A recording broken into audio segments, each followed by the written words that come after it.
Welcome to my channel, BD Politics. You know, when you think about global peace, your mind probably jumps to a very specific image. It's the UN building in New York, right? The big assembly hall, everyone's got the headphones on, listening to translators. It's a bureaucracy. Right. And it's slow on purpose. It's designed that way to try and include everyone. Exactly. But what if you took that whole model, this sort of talk shop idea, and just threw it out?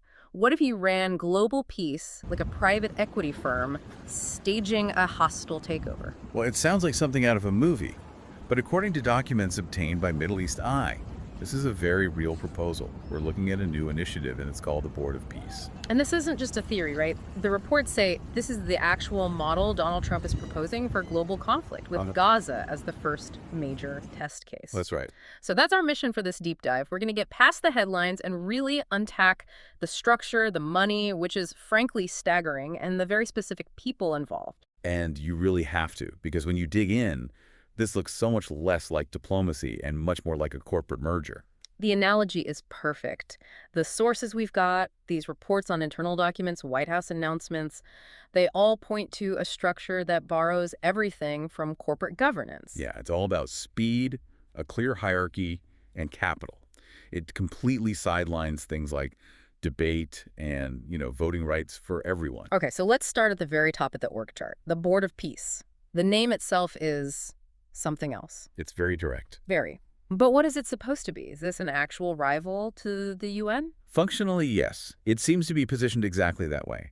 The documents describe it as an international body for, maintaining stability, reestablishing the rule of law, ensuring permanent peace. But the language they use is what's so telling. How so? Well, diplomatic papers are usually filled with words like cooperation, dialogue, human rights. This document says lasting peace requires realistic evaluation and common sense. Common sense. That phrase always makes my ears perk up. In politics, that's usually code for, we're done debating the details, we're just going to do what the most powerful person in the room wants. Exactly. It's a signal. It's a move away from the UN's rights-based order to a results-based one. And you see it baked right into the power structure. So Donald Trump is proposed as chairman, but that's not just a title, is it? Oh, not at all. His powers are extensive. He effectively holds a veto and what you could call a sword. A sword? What does that mean? What kind of leverage are we talking about? It means he reportedly has the unilateral power to add or remove member countries. Wow. Okay, just stop there. In the UN, kicking a member out is a massive, almost impossible legal process. Here, it's a management decision. It's a management decision, and the voting is even more stark. The board's decisions can only be overturned if 2/3 of the members vote against them. That's a complete inversion. Usually you need a majority to pass something. Here, the default is action, and you need a supermajority just to stop the chairman. Correct. It centralizes all the authority in a way we really haven't seen in international bodies. It's built for speed, for executive action. But the part that really makes it feel like a business is the barrier to entry. Yeah, this is where the corporate model just smacks you in the face. Yeah. It's a subscription model. I honestly thought that was a typo when I first read it. A subscription for nations. Yep.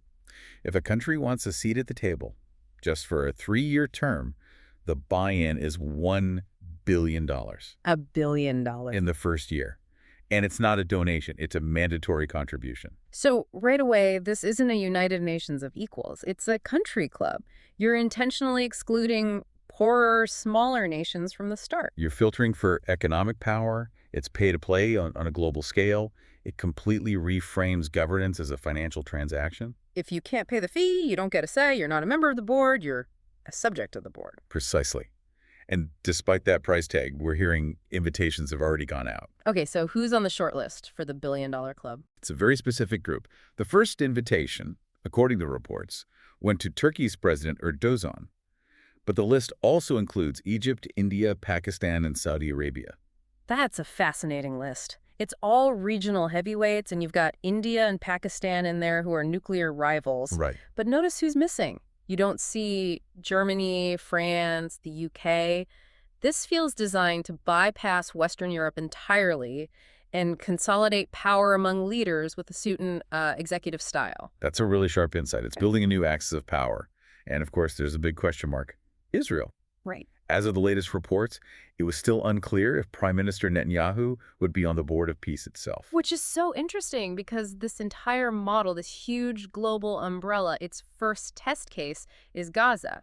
This is where the rubber meets the road. Exactly. If the Board of Peace is the holding company, then the founding executive board for Gaza is the subsidiary brought in to manage the crisis. And on January 16th, the White House released the concept for this group. Yes, and their mandate is, well, it's broad. Government formation, reconstruction, but also, and this is key, attracting investment. We usually hear about aid for war-torn areas, not investment strategies. I know. The language treats Gaza less like a humanitarian crisis and more like a distressed asset. In real estate, that's a property you buy cheap, fix up, and then make profitable. And the people they picked for this board seem to reflect that exact mindset. Absolutely perfectly. So let's run through this supposed dream team. It's 7 members. Yeah. And like you said, it is not a group of aid workers or lifelong diplomats. No, it's a mix of high-level politics and high finance. First up, you've got Marco Rubio, the U.S. Secretary of State. Okay, he's a known quantity, a very, very strong supporter of Israel for a long time. Right, so the political direction is clear from the start. Then you have Jared Kushner. Trump's son-in-law. And he represents a whole philosophy on this, doesn't he? He does. He was the architect of the Abraham Accords. His whole approach to the Middle East has always been what he calls economic peace. The idea that if you just create enough business opportunities, the political problems will sort of melt away. You can buy your way out of ideology. That's the core belief. Which leads us to Steve Witkoff. He's the U.S. envoy to the Middle East, but his background is what's really telling. Yeah, he's a real estate mogul, a big-time developer. And sources say he has basically zero experience in traditional diplomacy. But if you see Gaza as a land development deal, a construction project, then he makes perfect sense. He knows how to build things. He knows cost per square foot. It's literally replacing the diplomat with the developer. Then you've got Tony Blair, former UK Prime Minister.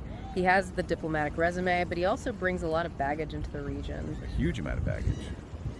The Iraq War, for one, but maybe more relevant now. Since leaving office, he's worked very closely with the Jewish National Fund, the JNF. So to many in the region, he's not seen as a neutral party. No, not at all. He's seen as very partisan. And rounding it out, we've got the finance guys, Ajay Banga from the World Bank and Mark Rowan. And Mark Rowan is a really important piece of this puzzle. He's the CEO of Apollo Global Management, a massive private equity firm, a billionaire whose company has deep business ties to Israel. And the last one is Robert Gabriel, a former Trump policy advisor. That's the team. So if you take a step back and look at the group photo, you have private equity, real estate, the World Bank, and staunchly pro-Israel political figures. It looks like the board of directors for a construction company. That is the absolute core of it. The solution is being defined entirely through the lens of capital and construction. And as you can imagine, the backlash was immediate. I would think so. It's pretty glaring what's missing from that list. Palestinians. Not one. Yeah. There's not a single Palestinian on the executive board that's supposed to be in charge of rebuilding Gaza. That's astounding. Palestinian analysts, rights activists, they're calling this out as a foreign imposition. The group Islamic Jihad flat out said the board will only serve Israel's interests. But even more moderate voices are saying, look, all the male members here are deeply tied to Israel or American finance. It just begs the question of legitimacy. You can have all the capital in the world, but if the local population sees the governing body as a hostile foreign power, how do you actually govern? You can't, not effectively. You can't just run things from a boardroom in New York. You need people on the ground. So how does this plan address that? It brings us to the next layer down, the operational layer. They've appointed 2 senior advisors to report daily activities up to that executive board. Daily reporting. Yeah. It really is corporate micromanagement. So who are these middlemen? The first is Ariel Lightstone. He was the U.S. ambassador to Israel from 2017 to 2021. Okay. He's known as a vocal supporter of the settlement movement and was also involved with something called the Gaza Humanitarian Foundation, which has faced a lot of controversy. And the second advisor? A man named Josh Gruenbaum. There's less about him publicly, but the one detail we do have is, well, it's pretty explosive.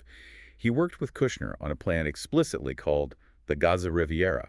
The Gaza Riviera. That sounds like a brochure for a resort. Sure. In the context of a territory that's been, completely leveled. That's just an incredibly dissonant phrase. It is, if you're looking at it through a humanitarian lens.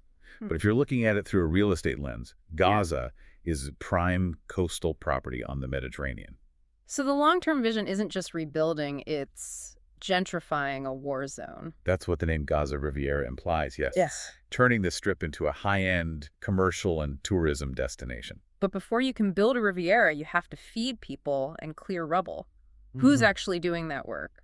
I can't imagine Mark Rowan from Apollo is driving a bulldozer. Right. And this is where we finally see some Palestinian involvement. The group called the National Committee for the Administration of Gaza. Okay.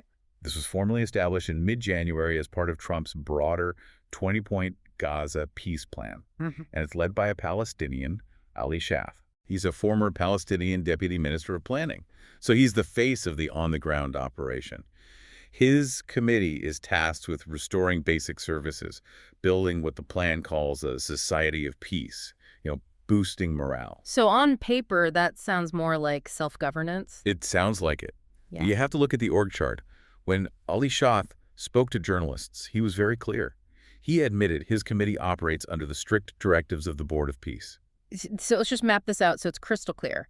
At the very bottom, doing the work, you have a Palestinian committee. Yes. They take orders from the executive board, the real estate guys, the financiers. Who in turn report up to the Board of Peace, the billion-dollar club chaired by Trump. So the Palestinians are essentially the local branch managers of a multinational corporation.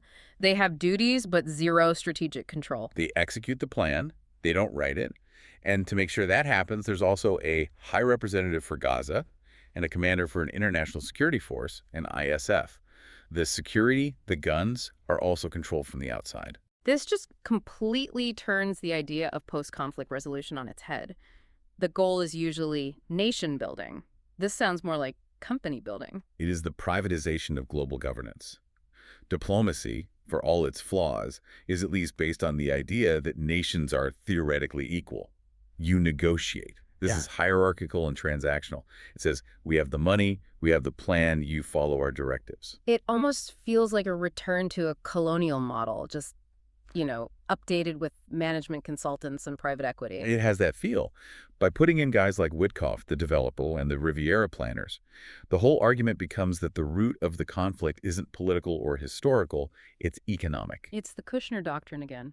Prosperity will solve everything. Exactly. The theory is if you build enough nice hotels and create enough jobs, peace will follow because people just have too much to lose. But that completely ignores identity, land, self-determination, all the things people have been fighting over for decades. That's the huge risk. You have this top tier with a billion-dollar entry fee, a Western business-heavy middle management, and then a disempowered local workforce. Peace becomes a development project, not a negotiation between peoples. And in a development project, if the tenants complain too much, you don't renegotiate the lease. You just change the management. Realistic evaluation, remember. In this framework, realistic means commercially viable. It puts financial metrics ahead of abstract ideas like rights. It's an incredibly bold experiment, bypassing the UN, ignoring European consensus, creating this direct line of command from the White House to Gaza, funded by, say, Saudi and Indian capital. And the fact that major powers like India and Saudi Arabia are even on the invite list shows that there's an appetite for this. There's so much frustration with the UN's paralysis. This new model offers a product. We will fix your problem. It'll cost you $1 billion and your total compliance. The UN could become the blockbuster video of geopolitics, and this is the new streaming service, exclusive, expensive, and ruthlessly efficient. It's definitely a radical departure from the status quo.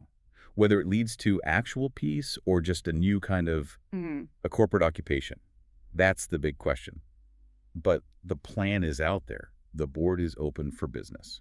Well, we've covered a huge amount of ground here. We've dissected this corporate structure that's been dropped onto a war zone. We've looked at the pay-to-play fees, the dream team of bankers and builders. It really does challenge every assumption we have about how the world is supposed to work. So here's a final thought for you to chew on today. We're looking at a model where peace is managed like a corporation. But in a corporation, the ultimate goal isn't justice, it's profit and efficiency. If the Board of Peace requires a $1 billion entry fee to even have a voice, what happens to all the people and all the nations who can't afford that buy-in? Do they become citizens of this new world order, or are they just its customers? That is the vital question. For more, please subscribe our channel. Thanks.